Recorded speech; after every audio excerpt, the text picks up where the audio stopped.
যাক বাবা, এতদিনে তুই চাকরিটা পেলি। তোর এই চাকরিটার জন্য যে আমি কতদিন অপেক্ষা করছিলাম বাবা, তা আমিই জানি। অনেক দিন ধরে আমার ইচ্ছে ছিল তুই সরকারি চাকরি পাবি। আর আমি বেশি দেরি করব না, এবার তোর বিয়েটা দিয়ে দেব আমি। তাহলে মেয়ের সন্ধান করি, কি বলিস? আরে মা দাঁড়াও, এই কালকেই তো অ্যাপয়েন্টমেন্ট লেটার হাতে পেলাম। কিছুদিন ওয়েট করো, জয়েন করি আগে চাকরিতে। তারপর ওখানকার পরিবেশ পরিস্থিতি কীরকম থাকে না থাকে সমস্ত কিছু দেখে তারপর না হয় বিয়ে। তুমি না কি যে বিয়ে বিয়ে করো কে জানে। বিয়ে ঠিক হয়ে যাবে, তোমাকে অত চিন্তা করতে হবে না। আমি চিন্তা না করলে কে আর চিন্তা করবে বল তো? তোর কে আছে চিন্তা করার? তোর বাবা সেই কতদিন হলো আমাদেরকে ছেড়ে চলে গেছে। তাই আমি ছাড়া আর কে চিন্তা করবে? আর যা আত্মীয় স্বজনরা আছে তারা কিচ্ছু করবে না, তারা শুধু মজা নেবে কিছু না হলে। ঠিক আছে মা, আজ আমার জয়েনিং, তাই আমাকে আজকে একটু তাড়াতাড়ি যেতে হবে। তুমি বরং আমাকে ব্রেকফাস্টটা দিয়ে দাও, আমি ব্রেকফাস্ট খেয়ে চলে যাই। মিনতি দেবী ছেলেকে ব্রেকফাস্ট বানিয়ে দেয়। ছেলে ব্রেকফাস্ট করে অফিসে চলে যায়। সেই কবে থেকে আমার স্বপ্ন যে আমার বাড়িতে বৌমা নিয়ে আসবো। তারপর বৌমার হাতে সমস্ত দায়িত্ব তুলে দিয়ে আমি একটু মুক্তি পাবো, একটু আরাম করব না? এই বয়সে তো আর কোন বয়সে গিয়ে আরাম করব? আর এই সমস্ত রান্না বান্না সংসারের কাজ আর ভালো লাগে না। সেই কবে থেকে সংসারের দায়িত্ব নিয়েছি মাথার ওপর, আর পারছি না। এবার বৌমার হাতে সমস্ত দায়িত্ব তুলে দিয়ে আমি রেস্ট করব। এরকমভাবে কিছুদিন কাটতে থাকে। অসীমের চাকরিও প্রায় 6 মাস হয়ে যায়। তারপর মিনতি দেবী একদিন অসীমকে বলে, এবার আমি তোর আর কোনো কথা শুনবো না। তোর জন্য কিন্তু এবার আমি মেয়ে দেখতে যাব। আমি অনিলদাকে বলে রেখেছিলাম তোর জন্য দেখাশুনো দেখার কথা। অনিলদা একটা খুব সুশীল মেয়ের সন্ধান দিয়েছে। মেয়ে দেখতেও যেমন সুন্দরী, সেরকম গৃহকর্মেও নিপুণা। তাই তোর আর কোনো আপত্তি আমি শুনবো না। চল আমার সাথে মেয়েটাকে দেখে আসি একদিন। আসলে মা, আমি একটি মেয়েকে খুব ভালোবাসি। তোমাকে এতদিন বলতে পারিনি, কোনো চাকরি বাকরি ছিল না তো। মেয়েটি যথেষ্ট শিক্ষিতা এবং সুন্দরী, একটি বড় কোম্পানিতে চাকরিও করে। তাই তোমার আশা করি কোনো আপত্তি থাকার কথা নয়। আমি কিন্তু মেয়েটিকে ছাড়া আর কাউকে বিয়ে করতে পারবো না বলে দিলাম। কি এত বড় কথা তুই আমাকে লুকিয়ে রেখেছিস? তুই যে মনে মনে কোনো মেয়েকে পছন্দ করিস সেটা তুই আমাকে আগেই বলতে পারতিস, তাহলে আমি আর লোককে বলতাম না তোর জন্য মেয়ে দেখার কথা। ঠিক আছে, তোর পছন্দ করা মেয়েটিকে না হয় একদিন দেখে আসি। পরদিন সকালবেলা মিনতি দেবী এবং মিনতি দেবীর ছেলে দুজনে মিলে মৌসুমীদের বাড়িতে মৌসুমীকে দেখতে গেল। মৌসুমীর বোন গীতাঞ্জলির স্বভাব চরিত্র দেখে অসীমের মায়ের মৌসুমীর জায়গায় গীতাঞ্জলিকে পছন্দ হয়ে যায়। তাই সে বলল, বাবা শোন, তোর না হয় মৌসুমীকে পছন্দ, কিন্তু আমার মৌসুমীর বোন গীতাঞ্জলিকে খুব পছন্দ হয়েছে। তাই তো তুই বিয়ে করলে গীতাঞ্জলিকেই বিয়ে কর, খুব ভালো থাকবি। এই মেয়ে খুব সংসারী। আর এই তোর মৌসুমীকে দেখে আমার মোটেই সুবিধের মেয়ে মনে হচ্ছে না। অসীম, তোমার মা কী সব আবোল তাবোল কথা বলছে? তুমি তো আমাকে দেখতে এসেছো, আমার বোনকে নিশ্চয়ই নয়। আর তুমি আমাকে ভালোবেসেছো, আমার বোনকে তো ভালোবাসোনি। আমি কিন্তু এটা কিছুতেই মেনে নেব না যে আমার জায়গায় গীতাঞ্জলিকে তুমি বাড়ির বউ করবে। মা, এসব হচ্ছেটা কি? তুমি কি আবোল তাবোল বলছো? আমি কিন্তু মৌসুমীকেই বিয়ে করব, গীতাঞ্জলিকে নয়। তোমার যদি এখানে বসার হয় বসো, আমি কিন্তু চলে যাচ্ছি। এই বলে অসীম সেখান থেকে চলে গেল। অসীমের মা বাধ্য হয়ে ছেলের সঙ্গে চলে গেল। ছেলে কিছুতেই না রাজি হওয়ার কারণে বাধ্য হয়ে অসীমের মা মৌসুমীকে বউ হিসাবে মেনে নিতে বাধ্য হলো। মৌসুমীকে বউ হিসাবে মেনে নিলেও তার কিন্তু মনে মনে গীতাঞ্জলিকেই পছন্দ ছিল। তাই সে সবসময় চেষ্টা করত মৌসুমীকে ছোট দেখানোর। এরকমই একদিন, মা, আমি অফিসে বেরোবো, খাবারটা দাও। কত বেলা হয়ে গেল, কখন খাবো? তুই তোর বউকে বল খাবারটা দিতে। বিয়ে করেছিস এখনো কেন মায়ের কাছে খাবার চাইছিস? বউকে বল খাবারটা বানিয়ে দেওয়ার জন্য। মহারানী তো কিচ্ছু করে না সারাদিন। এই সমস্তই কথা বলছিল অসীম এবং অসীমের মা। তখন হঠাৎ করেই মৌসুমী ঘর থেকে বেরিয়ে এলো। মা, আমি অনেক কথা শুনতে পাচ্ছি আপনার সকাল থেকে। আমি তো ওয়ার্ক ফ্রম হোম করি নাকি? আমার অফিস শুরু হয়ে গেছে। আমি কি করে খাবার তৈরি করব? আমি তো ঘরের একটা আর্নিং মেম্বার নাকি? আপনার দরকার হলে আপনার দুটো কাজের লোক রেখে দিন। আমাকে সবসময় একদম ডিস্টার্ব করবেন না।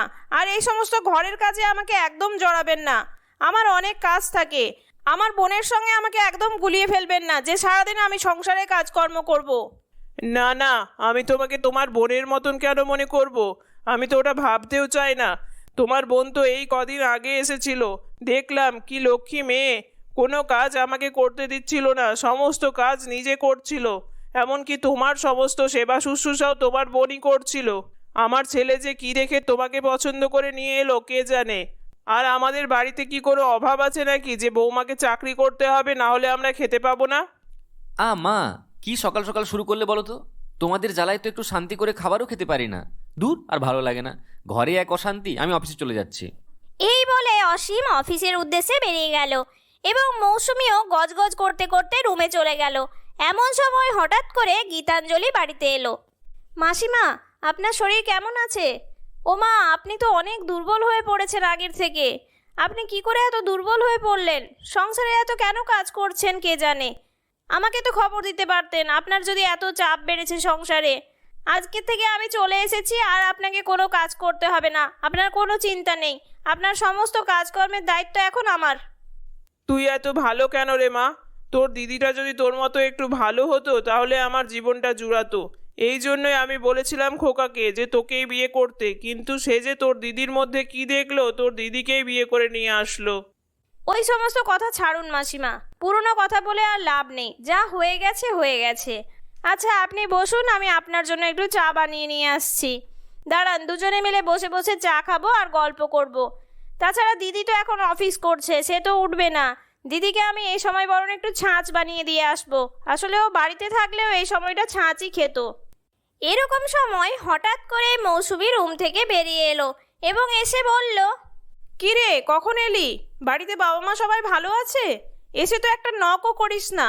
তুই যে কার বাড়িতে আসিস আমি বুঝতে পারি না। নিজের দিদির সঙ্গে তো কোনো সম্পর্কই নেই। সারাদিন ড্যাং ড্যাং করে ঘুরে বেড়াস আর আমার শাশুড়ির সঙ্গে সমস্ত গল্পগুজব করিস। দিদির শাশুড়ির সঙ্গে তো ভালোই সম্পর্ক রেখেছিস। যাই হোক, যা আমার জন্য একটু ছাঁচ বানিয়ে নিয়ে আয়। এরকমভাবে গীতাঞ্জলি মাঝে মাঝেই দিদির বাড়িতে আসতো এবং এসে সমস্ত কাজকর্ম করত। গীতাঞ্জলি ধীরে ধীরে মৌসুমীর সংসারটাকে নিজের মতন করে গড়ে তুলেছিল। এরকমই একদিন মৌসুমী গেল অফিসের কাজে বাইরে।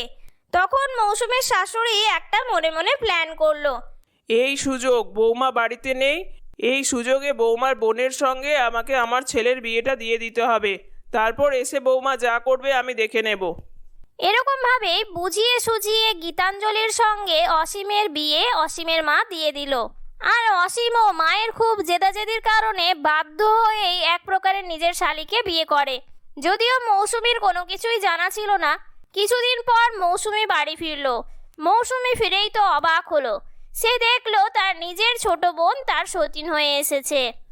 ছি ছি বোন, তোকে আমি চিরদিনই একটু ছোট করে ভাবতাম আর দেখতামও, কিন্তু কোনোদিন এরকম ভাবিনি যে তুই আমার বরকে বিয়ে করে ফেলবি। তোর কাছ থেকে এটা আমি আশা করিনি। আর তোরা যে এরকম কাজ করেছিস, বাবা মা জানে এটা? তারপর গীতাঞ্জলি সমস্ত কথাই খুলে বলল তার দিদিকে। গীতাঞ্জলি বলল, না রে দিদি, বাবা মা কিছু জানে না। বাবা মা তো যেরকম জানে যে আমি তোর বাড়িতে আছি সেরকমই জানে। আমার কথা বিশ্বাস কর, আমি তোর বরকে কোনোদিনই বিয়ে করার ইচ্ছে প্রকাশ করিনি। তোর শাশুড়ির একমাত্র জেদাজেদির জন্য আমি বাধ্য হয়ে তোর বরকে বিয়ে করেছি। ঠিক আছে, তাহলে তুই সব কিছু আবার আগের মতন করে নিতে পারিস, তাতে আমার কোনো আপত্তি নেই। আর আমার শাশুড়িকেও একবার শিক্ষা দিতে চাই আমি। আসলে দিদি, আমি একটা ছেলেকে ভালোবাসি। আমি তোর বাড়িতে আসতাম সেই জন্যই। ছেলেটা আসলে এই পাড়াতেই থাকে। ওর সঙ্গে দেখা করার জন্যই আমি তোর বাড়িতে ঘন ঘন আসতাম। আর তোর শাশুড়ি মা সেটাকে আমার দুর্বলতা বলে ভেবে নিয়েছে। আমি এখনও ওই ছেলেটিকে ভালোবাসি এবং ওর সঙ্গে বিয়ে করতে চাই। এই কথাটা তো তুই আমাকে আগে বলতে পারতিস, তাহলে তোকে এই সমস্ত ঝামেলার মধ্যেই পড়তে হতো না। আর আমিও তোকে এত ভুল বুঝতাম না। আমি তো অসীমকেও ভুল বুঝে ফেলেছি। অসীম আমাকে অনেকভাবে বোঝানোর চেষ্টা করেছে এই সমস্ত কিছুর জন্য ও কোনোভাবেই দায়ী নয়, কিন্তু আমি ওর কোনো কথাই শুনিনি। পরদিন সকালবেলা গীতাঞ্জলি এবং সুভাষের বিয়ে দিয়ে নিয়ে আসে মৌসুমী এবং অসীম। তাদের শাশুড়ি মা তাদের এই সমস্ত ঘটনা দেখে অবাক হয়ে পড়ে এবং সমস্ত ঘটনা খুলে বলে অসীম তার মাকে। এই সমস্ত দেখে শুনে শাশুড়ির মাথায় একদম আকাশ ভেঙে পড়ে। গীতাঞ্জলি এবং সুভাষ বিয়ে করে বাড়ি চলে যায়। আর এদিকে মৌসুমীর শাশুড়িকে পড়তে হয় মহাবিপদে, কেননা মৌসুমী খুব চটে গেছিল শাশুড়ির ওপর এই সমস্ত কিছু ঘটনা ঘটানোর জন্য। তাই এখন মৌসুমী শাশুড়িকে মৌসুমী সমস্ত ভাই ফরমাস খাটতে হতো। আর তার ছেলেও এখন তার কোনো কথাই শুনতো না। এইভাবেই মৌসুমী শাশুড়ি নিজের জালে নিজেই ফেঁসে যায়। হে ভগবান, কোথায় ভেবেছিলাম দুই বৌমার সেবা খেয়ে বয়সকালটা কাটিয়ে দেব, আর এখন দেখো আমাকে এই বৌমার সেবা করে দিন কাটাতে হচ্ছে। হে ওপরওয়ালা, আমাকে তুলে নাও। বন্ধুরা, আমাদের গল্পটি তোমাদের কেমন লাগলো কমেন্ট করে অবশ্যই জানিও। যদি ভালো লাগে তাহলে একটি লাইক করো, আর চ্যানেলটির ভিডিওগুলি ভালো লাগলে চ্যানেলটিকে সাবস্ক্রাইব করে পাশে থাকার অনুরোধ রইল। ধন্যবাদ।